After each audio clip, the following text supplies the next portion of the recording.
and welcome to my channel. I am so excited. This is my very first baking video.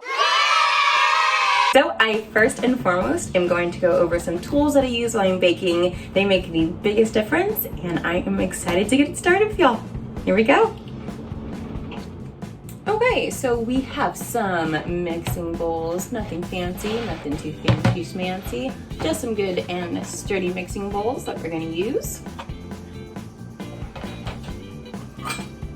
Then we've got our measuring cups. These are all of the measuring items that I use. And then this guy right here, you're really gonna want one of these. It doesn't have to be this exact same one, but it is super duper important that you get one of these, and you will see why later.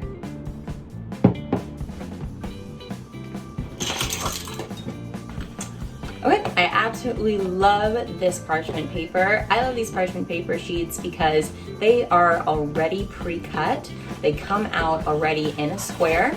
Boop. So I can just put that right on my cooking sheet that I'm going to use. Don't have to worry about cutting it with scissors, because when you are baking a bunch of stuff, you're just going to realize that you don't really have your hands that available. So the fact that you can just kind of pull it out, it is ready to go. It is going to be a lifesaver. And plastic wrap. That is another guy that is going to be super duper important. You will see why. It doesn't really matter what kind of plastic wrap that you have, as long as you got something that's good and it's not going to stick on both sides. You really just want the plastic wrap that sticks when you close it together, not sticky on both sides, or that's going to mess everything up. Trust me.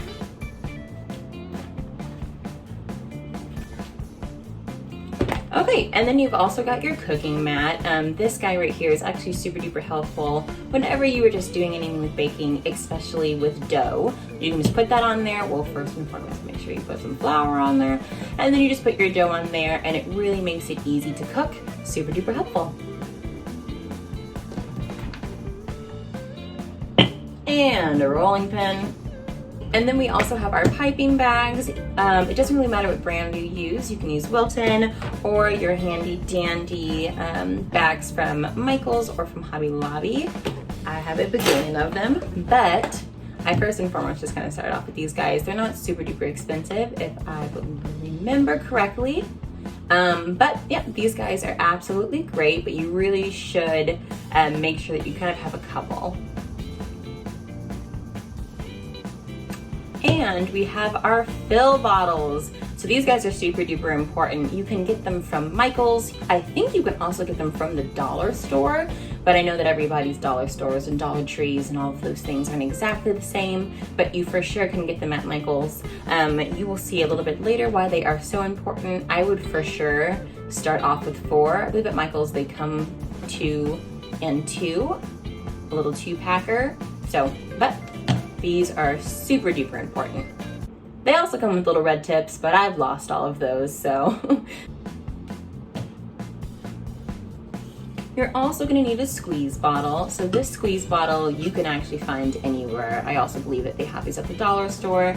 I actually found one of these when I was at Target looking for portable bottles to fly with whenever I fly home, because I need some bottles to put my shampoo and conditioner in, and these are one of them. I will show you again later on why this little squeeze bottle is so important, but make sure that that is on your list.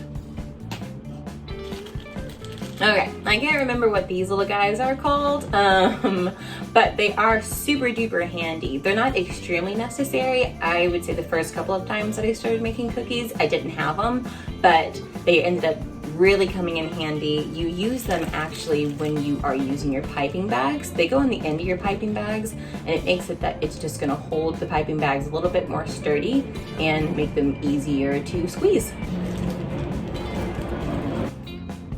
Okay, and now we have the couplers and the tips. So this is super duper important. You need these to decorate your cookies. Oh, I know, so surprising.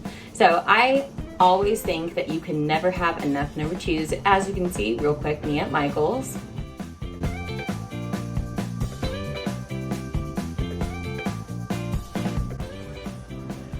You can never have enough number 2 piping.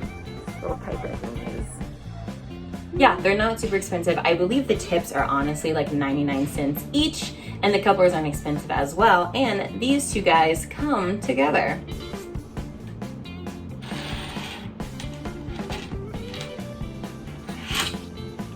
This is my handy dandy kitchen aid. I am not wealthy enough, nor do I even have room in my apartment to have the big guy, but this little guy works totally fine. It comes with these two little mixers. Turn on, there's about 5 speeds on them, which is perfect and completely fine for what you need to do.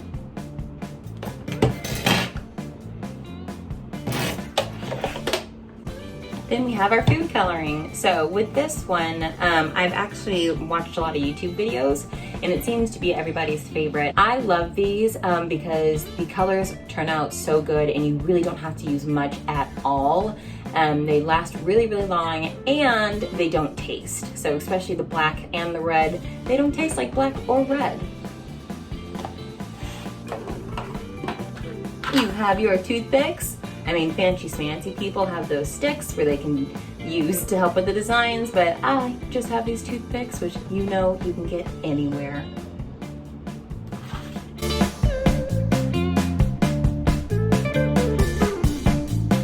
This video is going to be all about the different things that I use for baking. It's going to be just a couple of tips and tricks and showing you stuff that you wouldn't actually think you would need for baking, but it makes the biggest difference. So, here we go. We've got an egg, nothing special, just an egg. Your salted butter, make sure that it is salted and make sure that it is softened. This is not softened, but it will be. Okay, so a tip when it comes to the softened butter. So you don't want it to be too liquidy because you like it to be a little bit light and fluffy. One of the things that I'm always doing, especially because I wash my hands for at least 20 seconds. Right, Shantae? Yes, me? Yes, I did. So one thing that really helps is if I'm running around and stuff, my hands are kind of warm. So I like to put my hands around the butter. It kind of softens it up a little bit, uses my own body heat. But if that doesn't work, you can always put it in the microwave for about 5 to 10 seconds and it should soften it up just a little bit. Your sugar. Sugar.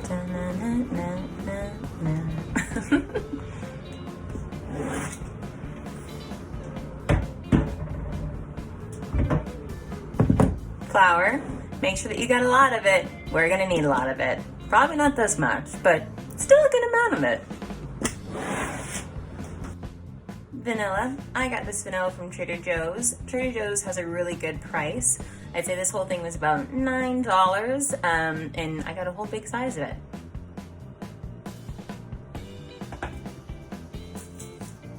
Your salt, sea salt, other salt, doesn't really matter as long as it is salt.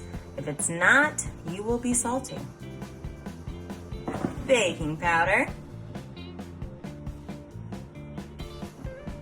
And last but not least, we have your meringue powder. So this guy is actually super duper important. This is what you are going to use in order for you to make the royal icing that we are going to make today. I would say maybe get the bigger size. As you can see in my video that I went to Michael's.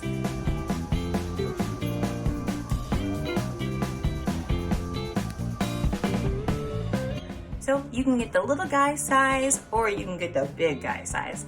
I like the big guy size because I bake cookies all the time. It's about $21 for the big guy at Michael's, and this guy is not $21. I don't remember exactly, but it doesn't really matter, but it is super duper important that you do have this in order to make the royal icing that we are going to make. And powdered sugar. Doesn't really matter where you get your powdered sugar as long as it is the powdered sugar. And correct me if I'm wrong, I'm pretty sure that confectioners is the same thing as just powdered sugar. As you can see, it says confectioners, powdered sugar. And of course, the ever fantastic Americolor food coloring. Make sure that for what we're gonna do today, you have the black, the brown, the green, and the orange. Okay guys, let's get it started.